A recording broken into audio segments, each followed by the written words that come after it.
Hey, this Bandana the Rag, man. You now tuned into Refused Media, man. The only media that I fuck with. Refuse to fuck with the media, but I had to tap in with my people, man. Refused Media, that interview coming soon. They just lined me up for the free throw, you hear me? Yeah. Do be on the lookout. Oh. Alright, for sure. So we got my boy Bandana the Rag. You know what I'm saying? Yeah. You about the one and only. You pretty much at home now. Man, you know pretty it, much man. one of our regulars now, bro. Come on, man. Yeah. You know, man. Refused Radio, Refused Media. You feel what I'm talking about? HRG, TSC. I mean, you feel me? It's the expansion, you know? Yeah. Okay, so let's get on it, man. Most recently, you dropped a single with Mac Dre and Coolio the Underdog. Mac Dre, on the real. Rest in peace, Furl. Yeah. Rest in peace, Mr. Furley. So that was a okay. So was that a pre-recorded thing back in the day, or explain to us how did you get a Mac Dre's verse in today's time, a new one that is? Yeah, on the real. An unheard Mac Dre verse. What it was shout out to my boy Coolio the Underdog. Out the Jordan Down projects. Him and Mac Dre had an album. He got a lot of songs, and that was Mac Dre right hand man. If anybody know anything about the Diz Entertainment. It's, Kilo Kurt, Coolio the Underdog, J Diggs, Mac Dre, that romper room thing, you know what I mean? So he was a part of that. And he's a big factor from out here and out there. So, you know what I mean? So he had the song. And he said, he just blessed me with it. You know what I mean? Me and him been rocking for years. Shout out to G-Fly. That's his relative that plugged us together. And G-Fly was out of the Sherman Alley over there, my boy J. Roo spot, and that was Coolio's family. One day I gave him a ride, and he was like, I seen him walking with his daughter actually on Rosecrans, and at that time it was like a little war stuff going on, and my man was out there, and I seen him with his kid, so I pulled over, and I said, man, where you going? He's like, dropping my kid off at school. So he jumped in, and I slid him to the school. He dropped his daughter off. He jumped back in the car. He said, man, you a real nigga, man. Woo, woo, woo. He said, man, I need to hook you up with my family, Coolio the Underdog. And this was years ago, right? About more than 10 years ago. And ever since then, me and Coolio been like right and left. Never had an argument. All real shit. All he ever tried to do was help build a nigga up in this rap game. You feel what I'm talking about? So I big salute him. You know what I mean? We need more like him out here. And he had the song with Mac Dre, and he shot it to me because he didn't put that on his they got an album called Mackin' and Doggin'. So he didn't put a few songs he didn't put on there. So he shot it to me. And when I heard it, I was juiced because I was back then in my time, I was in my prime. I was killing it. Where I'm rapping now, I got a lot of substance and I got different views on things. But right at that time, I was wilding. So when he gave the Mac Dre joint, I was like, oh man. And I knocked it out and I never used it. And since everything started going on with me and I've been making a lot of noise and with the big help of Refused Media, y'all been putting me out there, I said, man, hold on, it's time to, you feel me, take this out the vault and see what it do. And people gravitated to it. Yeah. Y'all did y'all thing on that one for on sure. On the real. That for sure, yeah. Okay, so that's dope. So did you ever get to meet him? Man, listen, I really knew Mac Dre. That's why I said that in the verse. I really knew Mac Dre. He had a house in Green Haven. They call it Rapper's Island. And in the back, it's a lake.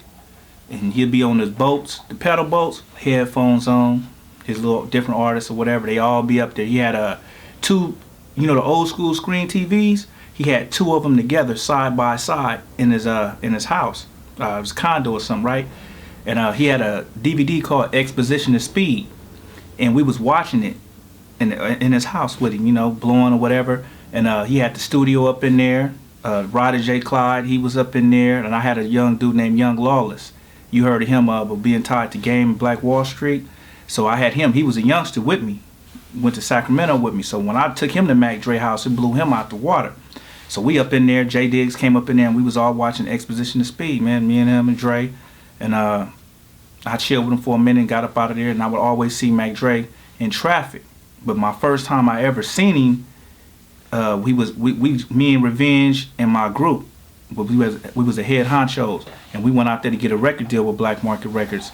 And when we went to Black Market, we was staying at the Motel 6 on Power Inn, and when we pulled up in there, who pulling up out of there? Mac Dre.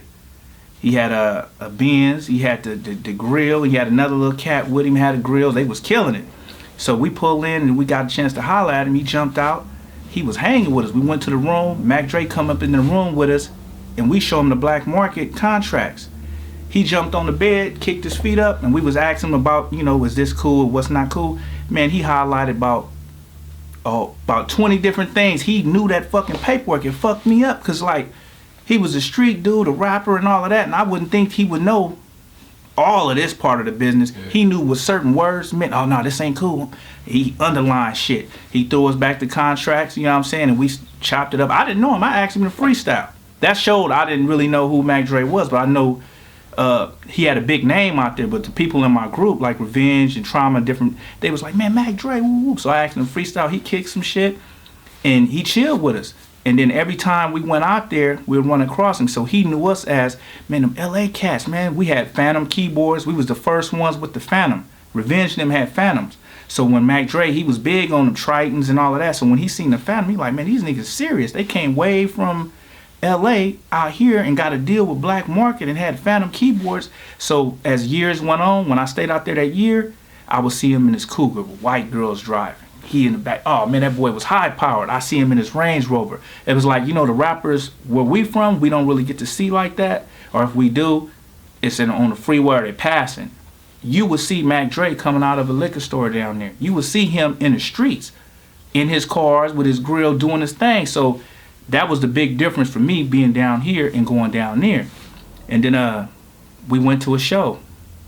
Once I seen him in person at a show, Bad Credit from Oak Park, he was the A&R Black Market Records. That's Mozzie's big homie, you know what I'm saying? And I known him for years by dealing with Black Market, because he was going to A&R our project. Cool dude. And he had took us to the Mac Dre concert, because Mac Dre was tied in with Credit, but Credit didn't really probably know I knew Mac Dre or been dealing with him and seen him in the streets. But he told Five, he was like, yeah, Mac Dre got a concert, y'all come through. So I jump in the car with Five. We got a tech in the trunk. Bad Credit, man. He was a high-powered boss out there. He had the brand new Camaro with the big rims, the grill like Mac Dre. He was a real dudes out there, right? Real money getter, right? So we following him. Credit doing 100. He feeling good. He got, the beat turned up, and I'm telling Five, like, man, hold on. We ain't doing 100 because he doing 100, man. We got the tech in the truck. You feel me?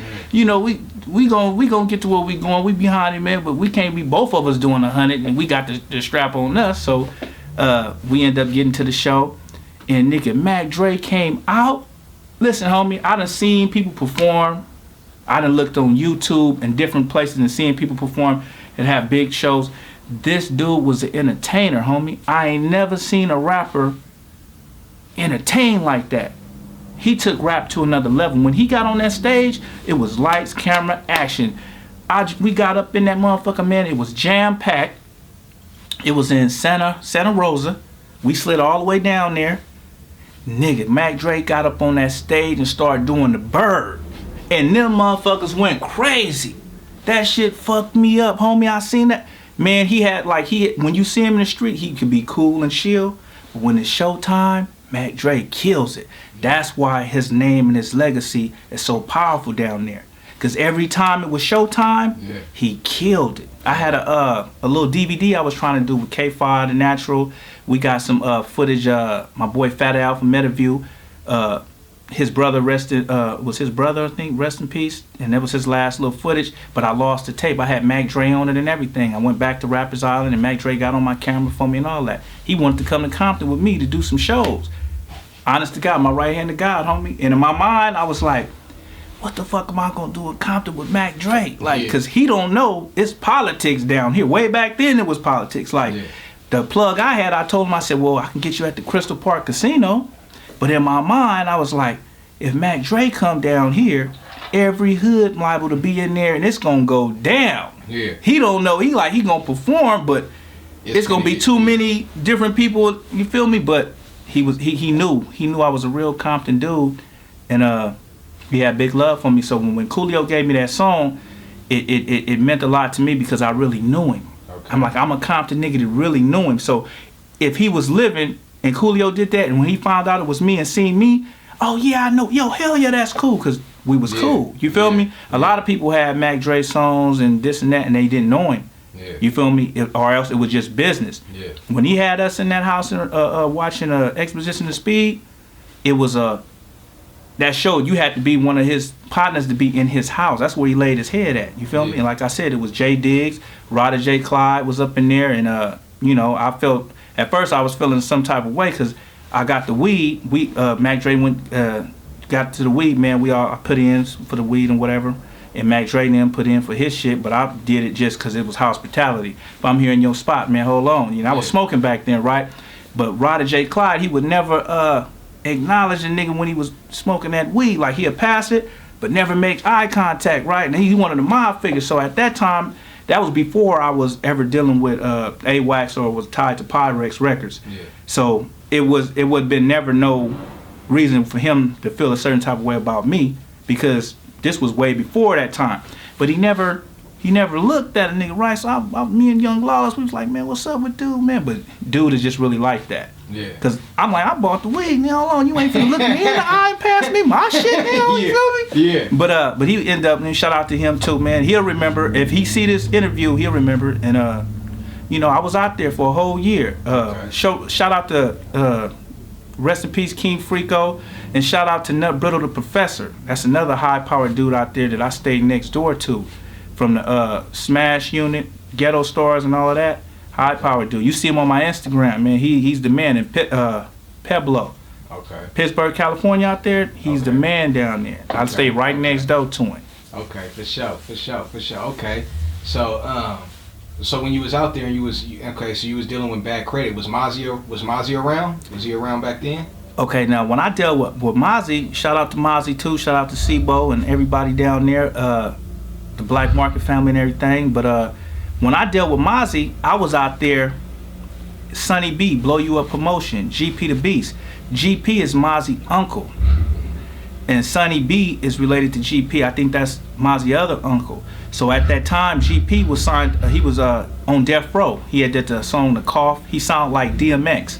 He had that raspy voice and he was talking this West Coast shit. He was killing it. And he had his own label. And then he had, Sonny B had Blow You Up Promotions. They had rap vans and all of that. So GP put Mozzie on his album. On his first album, Mozzie's name was Lil Tim. He was 13 years old, right?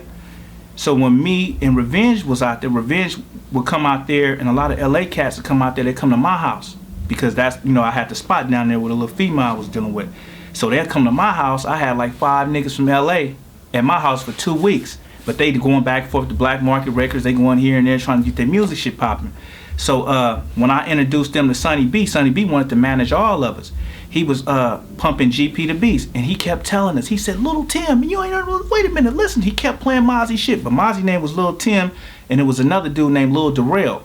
They was pushing Lil Darrell before Mozzie because he was older. But Sonny B, that boy knew Mozzie was the truth. He said, man, listen, that's Lil Tim. So we go to Oak Park to pick Mozzie up. And we blowing weed and all that. That little nigga jumped in the back seat and grabbed the weed. I don't know who hands passed his way, but the nigga was blowing that weed. He had the dread, and he was in the trenches. And when you look at him, you could tell. I'm like, man, this nigga gonna be a gangster. Like I could tell his whole aura, and he was in the heart of his hood. So we picked him up. He rode with us. He was some older niggas at the studio, and he was doing his thing. And when I seen him, his transformation, it fucked me up because I was like, that's that same little dude was with us with Sonny B. And this nigga the man now, like, you feel me? Yeah. So he was 13. Yeah. And at that time I was out there, I'm like Bandana. I was going solo. I was a part of a group called the Bottom Feeders. We had one album out on Black Market Records. And then I had a little project I was when I was Bandana, aka Lil Suge Knight. You know what I mean? Cause I was tied to this LA. I'm like, I'm out here, but hold on, I'm Lil Suge Knight. Nigga on this mic, nigga ain't nothing fucking with me. Yeah. So I had that on a few songs, you hear that. But yep, Mozzie, shout out to Mozzie, man. He was 13 in the trenches, bro. Yeah. When he jumped in the car, he was dreads and all that shit. His braids, he didn't have dreads, he had them braids. And you can tell he was, you feel me? Yeah. I knew he was gonna be a gangster, but I didn't know he was gonna continue that rapping because, like I said, Lil Darrell was the one that he was older, so they was pushing him a little more. He had the money, the Benzes, the chains, and all of that. Yeah. But Mozzie was in the cut, boy. That boy was, he was waiting on his turn, homie. And when he got his time, So when I see him now, I'll be like, man, he deserved it. Yeah. From 13 years old, doing this shit with grown motherfuckers, you deserve it, homie. Yeah. Okay. One. Okay. Okay, so speaking on that, I want to get on one more thing. Like, okay, so that's what Mozzie was doing when he was a youngster. He was 13. He was popping it with the older cats. Yeah. Okay, so, and like you said, Mac Dre, you had never seen a performance like it at that time. Never. So what you think of what the youngsters are doing now with the rap game? How they got full control and, you know, just what's going on right now? You know what? I salute the new young cats that's doing their thing right now, because it was a long road for them. You feel me? Because even in my generation, we never got the baton passed down. We just now took it. Nipsey Hussle had to take the baton. Yeah. It wasn't handed to him. He worked hard for it. He had to take it. He had to, you feel me? Yeah. So, like, when people say no cosigns from this person, no cosign from that, I got cosigns, and it's still hard to get in this game. You feel what I'm saying? So, the thing is, now that they got the game, a lot of them didn't get the instructions on the game from my era, because the people was in the era before us never handed it down to us. So it's dope, but it gets out of control because nobody ever showed them this is what we don't do. Oh, we don't diss people neighborhoods on the songs. We keep that type of shit in the streets. Yeah. Okay, you know what I mean? Yeah. It's not, you know, structured the way we structure. So when you hear my album, you hear a lot of substance. When you hear Nipsey, you hear a lot of substance. You feel what I'm saying? Yeah. And you notice when you hear a lot of younger or new artists, you hear a lot of stuff and be like, oh, wait a minute, hold on. Like, you know, that's beyond censor. You feel me? Yeah. So that's the only difference. But they had to make their way in the game. Nobody gave them, so they don't respect nobody. Yeah. A lot of the older rappers feel like, man, the youngsters don't give us no respect. You ain't did nothing for them to respect you. Yeah. You never gave them a platform. You never gave them a chance. When you had the ball, you walked past these dudes. You never accepted no demos. You never did nothing. Even right now, they have We the West tours. And these older rappers that have these names and this high status, they still don't let these dudes open up for them. Yeah. You feel what I'm saying? They don't communicate. The communication with them youngsters, they don't have a relationship. Because for one, the first relationship you was gonna have with them was gonna be what? A business relationship. You was gonna give them an opportunity. They was gonna be happy that you gave them an opportunity, and then that you was gonna be able to guide them. Oh no, man, we ain't gonna talk about the women this bad on them, man. You say this and say that, but take them songs off. Say that for another project. Okay, oh no, you said that. Oh no, we don't talk about people's neighborhoods on albums. We gonna bleep that out, because that's street business, and we trying to go platinum. We want you to sell and excel. We don't want your album to come out and you get killed for the shit you said on the album. And that's the problem, to where it ain't no help for them. And by the time somebody even think about doing something, they gone. That's why I say it's no king of the West Coast. Anybody say I'm the king of the West, if you the king of the West, you'd be saving lives. It would be a whole bunch of rappers alive today if there was a king of the West. Because as soon as you seen something going out of control, you would have been able to been the one to stop it. You know what I mean? The king of the West Coast is going to be the person that's able to stop it and make it better. You know what I mean? You get a record deal and you get killed. And then, okay, we sign the next guy. We got somebody else in line. You feel me? But you gone. You got kids, you got family, people missed you, and you finally made it, and you was that breath of fresh air that your family was gonna have, and now you gone. So here we got another guy, and he's stepping up to the plate. He's gonna do it. He's gonna say something about somebody. There's gonna be some other stuff, and he's gonna be about it. So it's like a revolving door. Nah, we trying to keep everybody on. It's enough for everybody to eat and win. It's time to tour together. Lead them street politics in the street. We need a change in our community. You know what I mean? The ghetto need a change. We have more funerals than we have celebrations. You feel me? Let's squash the funerals and let's celebrate. Let's not worry about where a person from. There's women in here. Go get a phone number. Don't worry about where he from. Don't worry about what color his shoestrings is. We past that at this point. You feel what I'm saying? Yeah. So the youngsters, they just running their own program. And a lot of the older guys, they mad about it. They don't like it. But like I said, if you ain't never did nothing to help them, you're not going to be able to tell them nothing to stop them. Yeah. You feel me? And it's a monster now. You feel me? Straight up. But shout out to all them youngsters, man. You know, Bandana, I'm from my era, right? But I got love for y'all, man. So if y'all want to tie into me, man, let's do it together, man. I'm with making shit right, man, not fucking it up. You feel me? Off top. Straight up. Off top, man. Well, there it is, man. There it is. Bandana the Rag, man. Back on the Refused Media, Man, come on, man. You already know, Come on, man. This is home, man. I mean, you feel me? Oh, they gonna see us on the radio show this week. Yeah, You know. say that. Say that. Say that. Yeah, off top, man. So there it is, man. We on the outro on this one. Until the next time, man, which will be very soon, man. Bandana the Rag, Top Shelf Jock, Refused Media.